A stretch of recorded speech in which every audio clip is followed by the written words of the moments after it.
Hello সবাইকে, good morning. আমি সৌমি, আর আমার চ্যানেলের আরও একটি নতুন ব্লগে আপনাদের সবাইকে স্বাগত। এটা বৃহস্পতিবারের ব্লগ। ভীষণ শরীর খারাপ 2-3 দিন ধরে, তাই আমি ব্লগটা রেডি করে উঠতেই পারিনি। গতকাল তো উঠিনি, কদিন ধরে যে কি চলছে কি জানি। তবে পুজো পাঠ করাটা তো একটা অঙ্গ, রোজের অঙ্গ, মানে জীবনের একটা অঙ্গ হয়ে দাঁড়িয়েছে। তো সেটা না করলে মনে শান্তিই আসে না। আর তাছাড়া অবিক সরকার একটা কথা বলেছেন, মানে ওনার ভোগ গল্পে উনি বলেছেন, ভালোবাসাই সবচেয়ে বড় তন্ত্র, সবচেয়ে বড় জাদু। তাই আমি সবসময়তেই বলি, ভগবানকে ভালোবাসতে গেলে ফুল, ফল, নৈবেদ্য, আম পাতা, বেলপাতা কিচ্ছু প্রয়োজন হয় না। শুধু আমি যদি ওনাকে মন থেকে, আমার একদম অন্তঃকরণ থেকে ভালোবাসতে পারি, তাহলে নিশ্চয়ই আমাকেও ভালোবাসবেন, এটা বিশ্বাস আমার। তাই কোনো তুকতাকেরও প্রয়োজন হয় না, বা প্রয়োজন হয় না কোনো কুসংস্কারের। তো যাই হোক, বৃহস্পতিবারের পুজোটা করেই নিয়েছিলাম। আমি যেমন করে শিখেছি ছোটোর থেকে, সেটা তো ফেলতে পারি না। তো সেভাবেই পুজো পাঠ কমপ্লিট করলাম, শুধু ভালোবাসা দিয়েই। কোনো অতিরঞ্জিত কিছু আমি করতে পারি না, আমার হয় না, আমার ক্যাপাসিটিরই বাইরে। তো যাই হোক, ভগবানের কাছে পুজো দেওয়াটা কমপ্লিট করলাম। বৃহস্পতিবারে কাজকর্ম করে এসে ঠাকুর ঘরে এসেছিলাম, যেটা আমি করে থাকি স্নান করে। তারপরে ঠাকুর ঘরে এসে এই পুজোটুকু কমপ্লিট করলাম। আর আকাশের অবস্থা কি আর বলবো, কখনো দেখছি বৃষ্টি পড়ছে, কখনো দেখছি রোদ উঠছে, সে এক অদ্ভুত ব্যাপার। আর বৃহস্পতিবারে পুজো দিতে দিতে একটু তো বেলা হয়েই যায়, সেই জন্য একটু হুটোপাটাই করি। তারপর নিচে নেমে এলাম, ব্রেকফাস্ট রেডি করলাম। আর ব্রেকফাস্ট রেডি করলাম বলতে ভুল হবে, ব্রেকফাস্ট রেডি করাই ছিল আজকে। তো বাবুইকে সকালবেলা চিড়ের পোলাও রেডি করে দিয়েছিলাম, তমাল তারপরে বেরিয়ে যাচ্ছিল, তো ওকেও আমি খাবারটা দিলাম। আর তারপরে আমি ওকে বললাম, আরেকটু খাবে? বললো না, এই যে খেয়েছি, তোমার ভাগ্য ভালো। মানে চিড়ের পোলাও টোলাও উপরটা খেতে চায় না, সেই জন্য। তো এদিকে তমাল বেরিয়ে গেল ওর কাছে, আর আমারও ভীষণ খিদে পাচ্ছিল। তাই আমি ভাবলাম চলো এবার একটু খেয়ে নিই। এদিকে আবার উনি ছাতা নিতে ভুলেছেন এই বৃষ্টির মধ্যে। তো আমি বললাম, না ছাতাটা নিয়ে যাও মনে করে। আমাকে আবার বললো বড় ছাতাটা দিতে। এমনি নিজে ভুলে যাচ্ছে, আবার আমাকে ডিকটেট করছে, এই করো, ওই করো, সেই করো।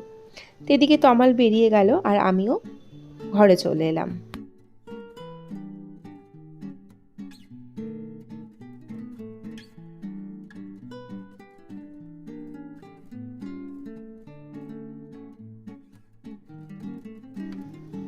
আর বসে গেলাম খাবারটা নিয়ে। সত্যি বলছি, জোর খিদে পেয়েছে, বেশ বেলা গেছে। তবে বাবুয়ের ঘরদোরটা গুছিয়েই ফেলেছিলাম আমি। চা ফা খাওয়াও হয়ে গিয়েছিল, তো সোজা ব্রেকফাস্টটা কমপ্লিট করতে বসলাম।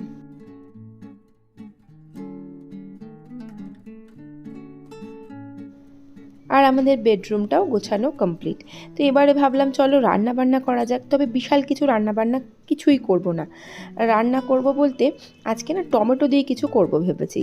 যাই হোক, তবে কিছু বাসন পড়েছিল, আগে ভাবলাম বাসনগুলো মেজে নিই। যেমন সকালে ব্রেকফাস্টের বাসন, বাবুইকে স্কুলে টিফিন রেডি করে পাঠিয়েছি, সেই সমস্ত বাসনপত্র, চা খাওয়ার বাসন, এত কিছু বাসন সকাল থেকে পড়েছিল।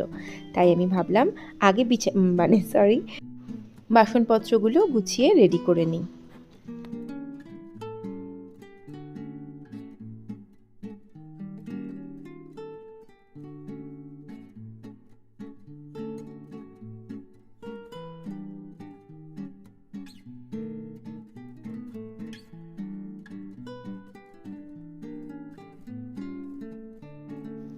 তো বাসন মেজে আমি চালটা ধুয়ে বসিয়ে দেবো। তার না, চালটা অলরেডি ভেজানো ছিল, আরও একবার ধুয়ে নিলাম ভালো করে। ধুয়ে নিয়ে ভাতটা সবার আগে বসিয়ে দিলাম। আর এদিকে ওই যে বললাম টমেটো দিয়ে কিছু করব, তাই টমেটোগুলো গোল গোল করে কেটে রেখেছি। ভাবলাম টমেটো দিয়ে আজকে টমেটোর ভর্তা করব। আর কটা পটল ছিল ফ্রিজে, আর ভাবলাম পটল ভাজবো আর মুসুর ডাল, ব্যাস, আর কিছু করব না। যদি ডিম খায় তবে তাকে ডিম ভেজে দেবো, আর কিচ্ছু না। তো যাই হোক, সেজন্য আমি আগে পটলগুলো ছাড়িয়ে নিই। আর দেখলাম একটা পটল তো কেউ খাবে না, তমাল হয়তো একটা টুকরো খাবে, বাকি 3 টুকরো আমিই খাবো। আর বাবুই তো পটল খেতে চায় না একদম। হ্যাঁ, পটল বাটা হলে ঠিক খেয়ে নেবে, তবে পটল ভাজা, তরকারি, সেদ্ধ কিছু খাবে না।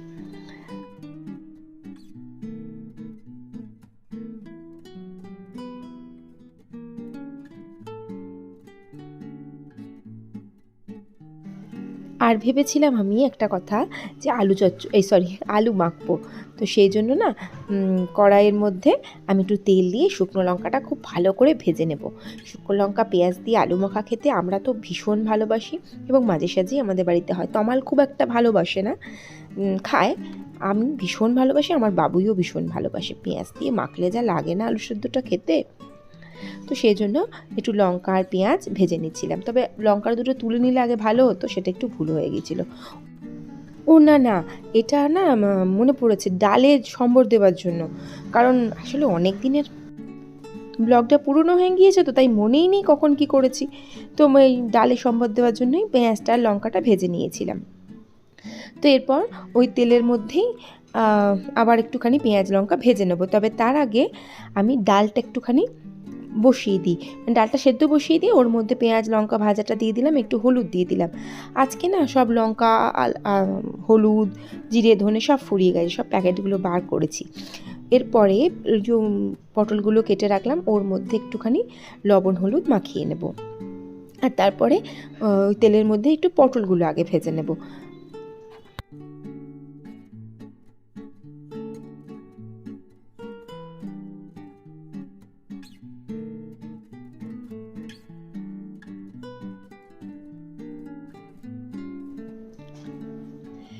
তো এরপরে না ভাতটাও হয়ে গিয়েছিল, তো ভাতটা উপর দিয়ে নিই, আর পটল ভাজাটা তো ওখানে হচ্ছে, আর ভাতটা উপর দিয়ে নিয়ে আবার বাকি যা যা রান্না আছে করব।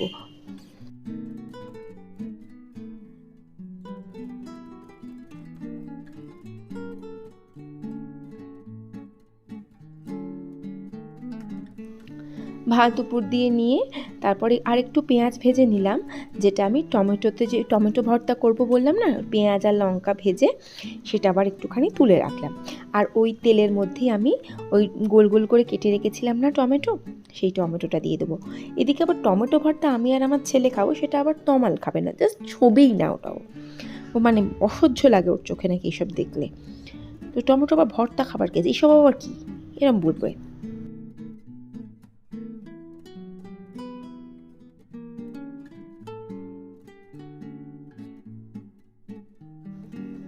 তো এইদিকে আমি টমেটোগুলো দিয়ে দিয়েছিলাম, আর আর টমেটোগুলো না আস্তে আস্তে লালচে লালচে কালচে কালচে হবে, মানে যেমন করে ভাজা হলে যেমন হয়, তখন তার মধ্যে কিছু রসুন দিয়ে দিয়েছিলাম। আর এদিকে আলুটা একটু ভালো করে মেখে নিই। এই আলু মাখার জন্য না আমার মানে আমি কি বলবো, আমার ভাত দিয়ে, রুটি দিয়ে, মুড়ি দিয়ে, সব দিয়ে ভালো লাগে খেতে। তো আলুগুলো গোল গোল করে নিই সবার জন্য, তো আমার একটুখানি খাবে, আমি আর আমার বাবুই বেশি খাবো।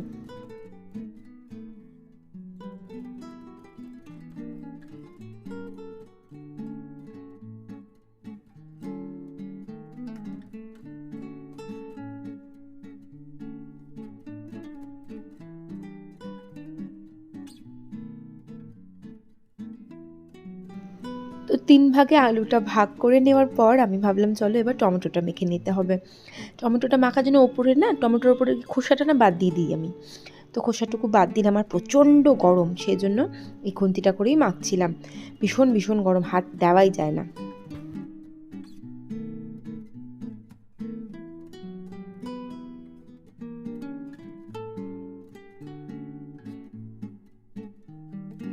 তো টমেটোটা ভালো করে চটকে মটকে নেওয়ার পর এর মধ্যে আমি দিয়ে দিলাম ওই যে লঙ্কা আর পেঁয়াজটা না আমি একদম মেখে মতন রেখে দিয়েছিলাম। তো এবার ওটা ওর সঙ্গে মিশিয়ে নেবো। এবার লবণটা একটু দেখে নেবো, ঠিকঠাক হলেই হলো। আর এর মধ্যে পরে আমি এটা রেখে দেবো সাইড করে। আর গরম গরম ভাত দিয়ে সেই লাগে খেতে, পুরো সেই। তো এবার আমরা সব রান্নাঘর পরিষ্কার করে নিয়ে খেতে বসে যাব। আর এই সেই কথাটা আমি শিখেছি আমার বাবুইয়ের কাছ থেকে। এরপরে না সন্ধ্যাবেলা আমি একটু বেরিয়েছিলাম, ঠাকুর ঘরে সন্ধ্যে দেখানো হয়ে গিয়েছিল। বেরিয়েছিলাম বলতে আমার কিছু জিনিস টুকটাক ঘরেরই কেনার ছিল। এই পাউরুটি, চিজ, বাটার, মেয়োনিজ, এই সমস্ত মানে নানা রকম জিনিস কেনার ছিল। তো সেগুলো কিনে নিয়ে ঠাকুর ঘরে সন্ধ্যে দেওয়া বললাম না হয়ে গিয়েছিল। তো আমি ভাবলাম এবার ঘরে সন্ধ্যেটা দেখিয়ে নিই, মানে ঘরে সন্ধ্যে দেখানো মানে একটু প্রদীপ, একটু ধূপ জেলে দিই। তো ওটা জেলে টেলে দিলাম, দিয়ে আমি আবার চলে এলাম রান্নাঘরে। আর রান্নাঘরে বাবুয়ের মানে আমি যেহেতু বেরিয়েছিলাম, আমার বাবুই আমায় বলেছিল কিছু কিনে আনবে না। বললাম না, কিছু কিনবো না, আমি দাঁড়া, ঘরে এসে তোকে কিছু একটা বানিয়ে দেবো বলে ওই যে পাউরুটি সব নিয়ে এসেছি। তো সেই পাউরুটি দিয়ে একদম সিম্পল কিছু করি একটা ভেবে, একটুখানি পাউরুটিটা বাটারের মধ্যে দিয়ে এর উপরে একটা স্লাইস চিজ দিয়ে দিয়েছিলাম, তারপর আরেকটা পাউরুটি দিয়ে খানিকটা করে একটু ভালো করে বাটার লাগিয়ে দিয়েছিলাম, দিয়ে উল্টে পাল্টে লাল লাল করে ভেজে বেশ ভালো লাগে খেতে, জানেন তো। একটু চা দিয়ে খেলে তো খুবই ভালো লাগবে। তো এবারে ভালো করে ওপর পিঠটাতে আর একবার বাটার লাগিয়ে নিলাম, আর তারপর আমি এরকম সুন্দর লাল লাল করে ভেজে নিতে হবে, ব্যাস আর কিছু করতে হবে না। এটা মানে এই একটা সেট খেলে কিন্তু পেটটা পুরো ভরে যায়। এবার আমার বাবুয়ের বায়না আমি দুটো খাবো, আমি তারপর বললাম আমি রাতে আর কিচ্ছু খাবো না মাম্মা। আমি বললাম ঠিক আছে।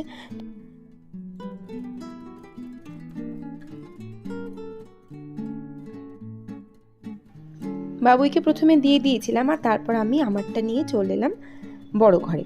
আমি আবার বাবুই ডাকছিল, কি একটা বললো সেটা শুনবো বলে আবার গিয়েছিলাম।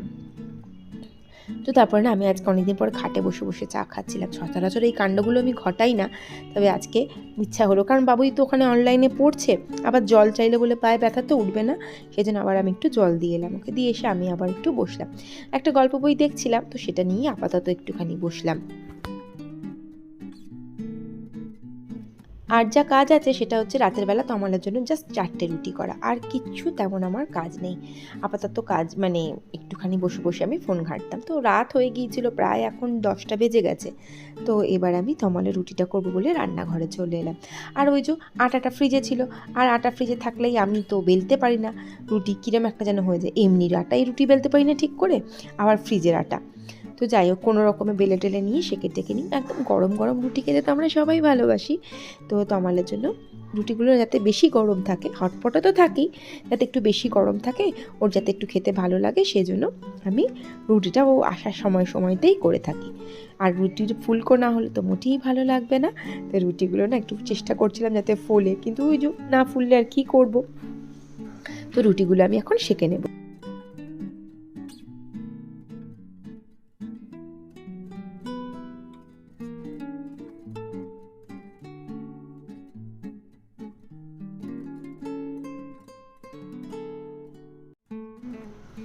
তো মোটামুটি সব কাজই কমপ্লিট, এবার তমাল আসবে, খাবে, আর টুকটাক রান্নাঘরের কাজ কমপ্লিট করে ঘুমিয়ে পড়ব। তো ব্লগটা এখানেই শেষ করলাম। ভালো লাগলে প্লিজ পাশে থেকে যাবেন। ভিডিওটা দেখার জন্য থ্যাংক ইউ সো মাচ। দেখা হচ্ছে নেক্সট ব্লগে। Till then tata.